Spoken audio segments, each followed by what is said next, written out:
All right, if you run an e-commerce based subscription program, then just give me 5 minutes in this video and I'll help you 10x your subscription monthly recurring revenue.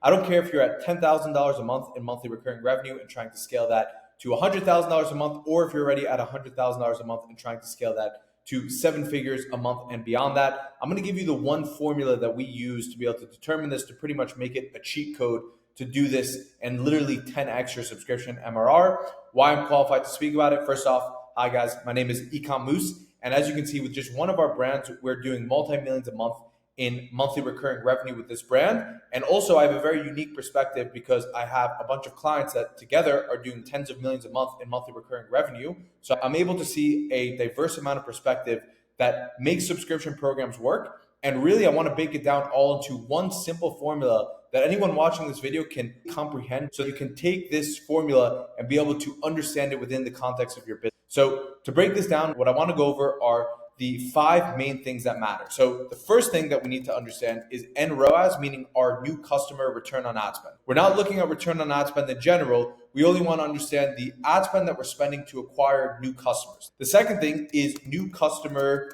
sub opt-in rate. And I'll explain what that is in just a second, but pretty much the amount of customers that end up on your store that buy from your store, what percentage of those are actually opting into the subscription program?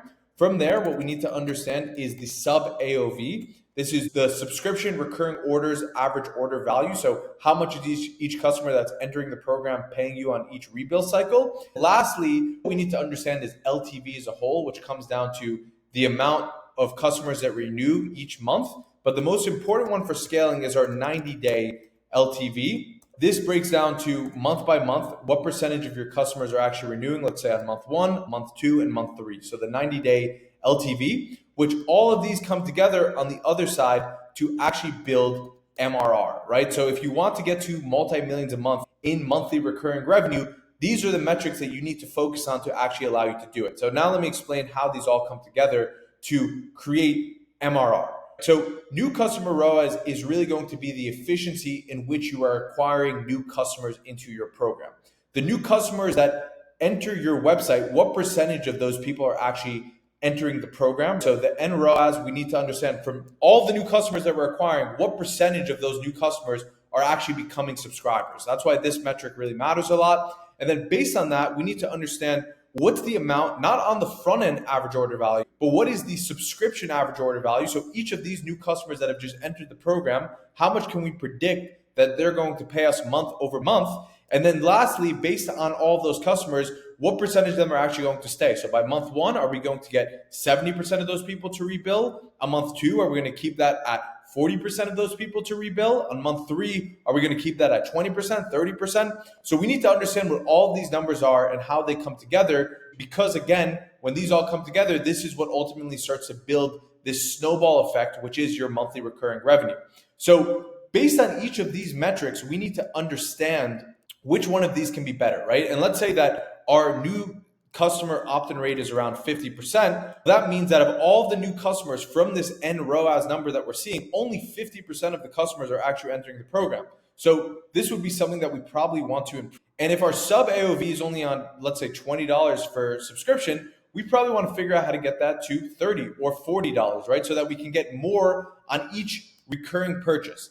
And lastly, if the 90-day LTV, which we really want to break down into 3 different months, is what I said before, let's say 70, 40, and then 20, then we probably want to try to improve, especially these cohorts over here. But I think the general thing is you need to start to understand what good means for these different numbers, what the industry benchmarks are. But in a general sense, this will be different depending on the industry, depending on the product, for what you can expect out of all these numbers. But based on these, you should try to identify which is the biggest weak point, starting from the top, which if this number is weak, then this is the main thing that we have to try and fix.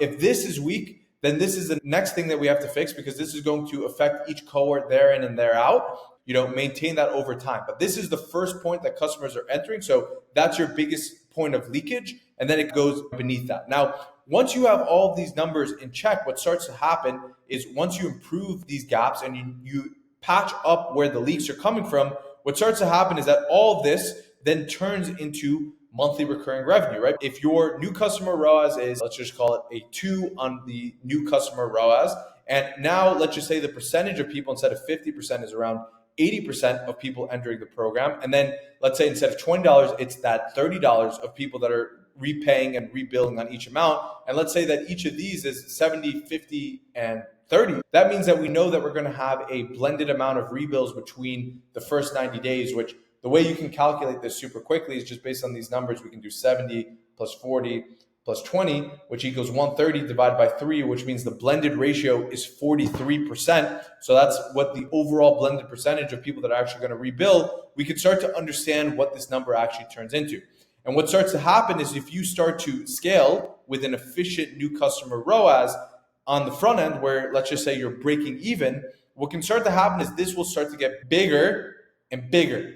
The bigger that snowball starts to become, what starts to happen is that this MRR actually becomes your funding source, right? Because what starts to happen is a certain percentage, let's just say you get to $1 million a month now in monthly recurring revenue. What will happen is depending on what your margins are, let's just assume that you have 70% margins. That means you have $700K in profit that's going to start at the beginning of the month. What this means is you can take this $700K and on your new customer ROAS start to afford to go lower on it. The reason why you can start to afford to go lower is because one, you understand all of these numbers over here, but two, because you have this cushion here that can essentially fund for you to lose money, this means in theory, you could actually go down negative $700K on the front end over here, because that's if you want to literally break even. This is how you can start to determine how much you can actually scale, because that $700K means that you can afford to lose this, which means that instead of needing to scale at a 2 ROAS, you might be able to scale at a 1 ROAS and be able to lose that negative $700K, but be able to still break even. And while you break even, because all of this stuff is happening in the background, all this still comes in and grows your MRR. So the main formula you need to understand to start snowballing and growing this by literally millions a month, the more that you start to do this consistently at efficient ratios, the reason for this is this formula that I just explained over here. So hopefully you guys took some value out of this and can start to try to look at these numbers within your business and try to optimize it yourself. And if you want, you guys can work directly with me and my team. We can help put all of our calculators and formulas directly into your business, help you understand your current numbers. And just by doing that, probably help you scale maybe 2x from where you're at, because we can really help you unlock the amount of efficient spend you can do even while you're spending more on customer acquisition, or be able to identify where the biggest holes are within this whole process, depending on your brand, niche, industry, of course, and then help you patch those holes so that it can become more efficient. Hopefully you guys got some value out of this video.